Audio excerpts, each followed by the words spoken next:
All right, so you're interested in what's going on with security in Jammu and Kashmir, especially with all this talk about terrorism. Yeah. Well, we're going to take a deep dive into this interview with Major General GD Bakshi. Okay. You know him.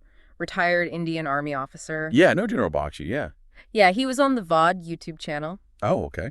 And he seems to think that terrorist activity might be shifting from Kashmir over to Jammu.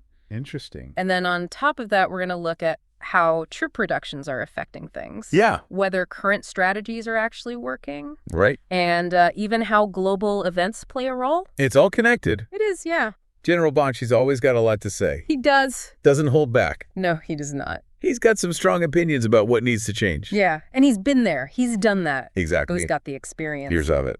One of the things that really stood out to me was his analysis of the attack in the Riyasi district. Okay. And the timing of it. It happened right as the new Indian government was taking office. Yeah, that's suspicious. And he seemed to think that that was not a coincidence. I mean, you think about it, they were pretty quiet during the elections. Yeah. And then all of a sudden, boom, attacks in Riyasi, Doda, Kathria. It's almost like they were waiting for the right moment, you know, To make a statement. to send a message. Yeah. And then he goes into the terrorists who were involved. Right. Ilyas Fauji, Abu Hamza, those guys are the real deal. Yeah, they've got some serious credentials. But the third guy, he was only identified as Jat. Jat. Now that was interesting. What do you think that means? Well, he said that Jat is more common in Pakistani Punjab Oh, interesting. than it is in Kashmir. So this may not have been just a local group. Exactly. This could mean it's a more organized, effort coming from across the border. And Bakshi even pointed out that these guys were operating in unfamiliar territory. They were in Hindu-dominated areas. Which is unusual. Very unusual. They probably didn't have the usual local support network. Right. They were kind of on their own. That reminds me of a story Bakshi told about his own time in service. Oh, yeah. A group of terrorists actually got lost. Oh, wow. Ended up near the Vaishno Devi shrine. Oh, my gosh. You know, that's a major pilgrimage site. Huge. Yeah, and Bakshi, well, being Bakshi, Yeah. he didn't wait around. He sent his troops after them, eliminated the threat. He's not messing around. No. That kind of aggressive seek and destroy approach. Yeah. Which is quite a contrast from what we saw in the Poonch attack. Oh, right. Civilian bus targeted Horrible. women and children. Yeah. Deliberately attacked. It's awful. What's interesting is Bakshi's frustration with the casualty figures. Oh, really? He seemed to think that there was some effort to downplay the severity. Why would they downplay it? I don't know, maybe managing public perception? Hmm. Maybe trying to maintain a sense of stability? I guess so, yeah. Who knows? It's a complicated situation. It is, yeah. Even more complicated when you think about the recent changes within the Indian Army itself. Yeah. Bakshi seems to think that these attacks are connected to the troop reductions. Yeah. And that Agniveer recruitment scheme. Remind me, what was that again? Right. So basically they've shortened the service period for new recruits. Oh, okay. And the government's saying it's about modernization. Uh-huh.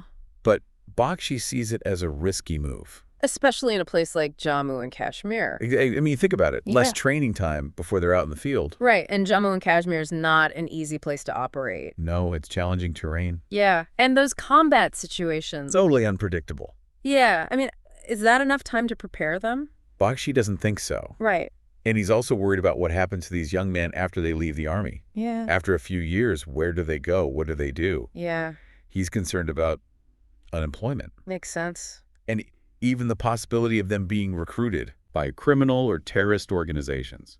It's a scary thought. Yeah, it's a real concern. It just highlights how these security issues, they're always tied to social and economic factors. Absolutely. It's all connected. Yeah, so this is where General Bakshi's argument comes in. Okay. He's really pushing for a major shift in India's counterterrorism strategy. Oh, yeah. He believes in being proactive, Right. taking the fight to the enemy. So, more troops on the ground. Well, hold on. Oh, Let's wow. not get ahead of ourselves. Okay, sorry. He's pretty critical of the reactive approach, Yeah. especially the extended ceasefire. Along the line of control. Yeah, he thinks it's giving terrorists a chance to regroup. And plan their next move. Exactly. So instead of waiting for things to happen, He wants a he wants to see India take the offensive. bold move. Going after the training camps. Yeah, Launch pads across the border. that's risky. But how would they do that? Yeah, wouldn't that risk escalating tensions with Pakistan even more? Exactly. And sending troops across the border all the time. That's a lot of risk. I mean, it just sounds incredibly dangerous. It does. And Bakshi says that India has to send a strong message. Okay. He thinks that tolerating these attacks makes India look weak. And it just emboldens the terrorists? Exactly. But constantly sending troops across the border. I know, right? There's got to be a better way. Well, he's really into using technology. Oh, okay. He mentions the Uri surgical strikes. Oh, right, the covert ops. Yeah, where India targeted terrorist launch pads. Across the line of control. Yeah, it's a hit them before they hit us kind of thing. Exactly, a preemptive strike. And he thinks that India should be willing to use those kinds of tactics more often. Mm. And he even wants to take it a step further. Okay, how so? Technology like cruise missiles? Missiles? Yeah, like surgical strikes from the air. Wow. He suggests using missiles, like the BrahMos, to precisely hit terrorist infrastructure. So they don't have to risk a large-scale ground operation. That's a pretty bold idea. It is. It's a pretty big shift from the traditional way of thinking about counterterrorism. It is, and it's definitely controversial. It is. But his point is that India has the capabilities and the right to defend itself. Absolutely. And he doesn't see any reason to hold back against this threat. And, you know, the terrorists aren't just sitting around either. No, of course not.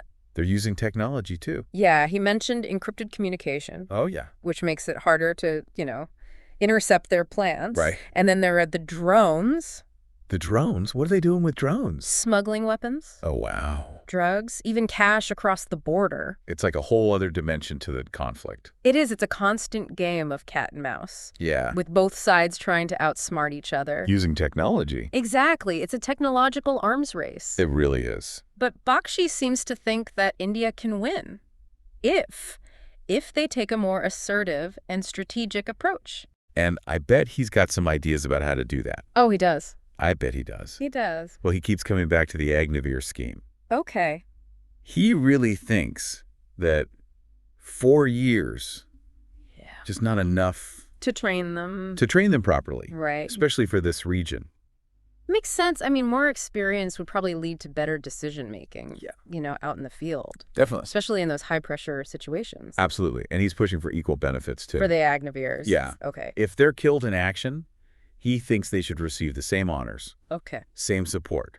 Oh, as those who serve longer. Exactly. He's saying it doesn't matter if their service was shorter. Right. Their sacrifice should be recognized. Makes sense. So, yeah, I mean, it sounds like he's advocating for a fundamental shift, a more proactive, assertive approach. So counterterrorism. Exactly. But it is important to consider other viewpoints as well, right? Of course. I mean, this is a region with a long... complicated history. Yeah, and there are a lot of different factors at play. Absolutely. Political considerations. Social dynamics. Economic factors. It's all connected. It really is. And we have to think about the consequences, too, of just taking a purely military approach.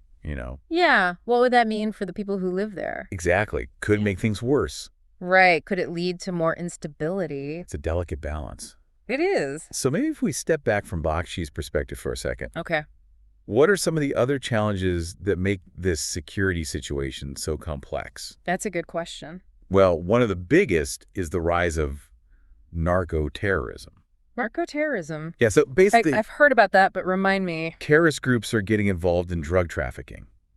To fund their activity. Exactly. Wow. It's not just about ideology anymore. Right. It's about the money. The money, the power. Yeah. And it makes it so much harder to track them. To disrupt their networks. Yeah, you got drugs going one way, money going the other. And weapons being smuggled across borders. Exactly. It's a mess. And with all the technology now. Oh, yeah. The drones? It's getting even harder to control. It really is. It's like a constant game of whack-a-mole. You shut down one route. They pop up somewhere else. And then there's the encrypted communication. Makes it hard for intelligence agencies to do their job. Yeah, to know what they're planning. Exactly. So it sounds like there's no easy answer here. Right. We've got these deeply entrenched terrorist groups. Yeah. They're fueled by ideology and now increasingly by criminal activity. Right. And we're trying to operate in this incredibly difficult terrain. With this incredibly complex political situation. And on top of all that, technology is changing everything. It's a lot. It really is. A multifaceted problem. Yeah. It needs a multifaceted solution. There's no magic bullet. No. But I think understanding the situation is a good starting point. Absolutely. And that's where a deep dive like this comes in. It's about going beyond the headlines. Right. Getting a better understanding of the challenges. In the nuances. The nuances, yeah. So We've talked about General Bakshi's analysis, His recommendation. but it's just one perspective. Right, one piece of the puzzle. Exactly. There are many other voices out there. It's about taking in all these different perspectives, Weighing the evidence. forming our own opinions. Exactly. And that brings us to a question for you. For the listener. Yeah, for the listener. Okay, I like this. Given everything we've talked about, Yeah. what approach do you think would be most effective? To ensure the safety and security of everyone. Civilians and soldiers. In this really complex region. What do you think? That's a tough one. Yeah, there are no easy answers, are there? Not when it comes to a place like Jammu and Kashmir. It's so complex. Yeah, you see the headlines, you hear the strong opinions. It's easy to get caught up in all that. It is, but the reality is... It's messy. Yeah, there are so many different factors to consider. That's why it's so important to do these deep dives. You really dig into it. Go beyond those headlines. Understand the history. The different viewpoints. Think about the potential consequences. Any action. We've talked about General Bakshi's ideas. About being proactive. About narco-terrorism. The technology. But at the end of the day, up to each of us. To weigh the evidence. Look at all the different sides. And come to our own conclusions. Right. So as you learn more about Jammu and Kashmir, here are a few things to keep in mind. Okay. First, security is not just a military issue. Right. It's connected to everything. Politics, economics, social dynamics. The whole 9 yards. It's all intertwined. And don't forget about the people who live there. Yeah, they have their own hopes and fears. Their own perspectives. It's crucial to listen to their voices. Absolutely. And lastly, stay curious. Don't stop learning.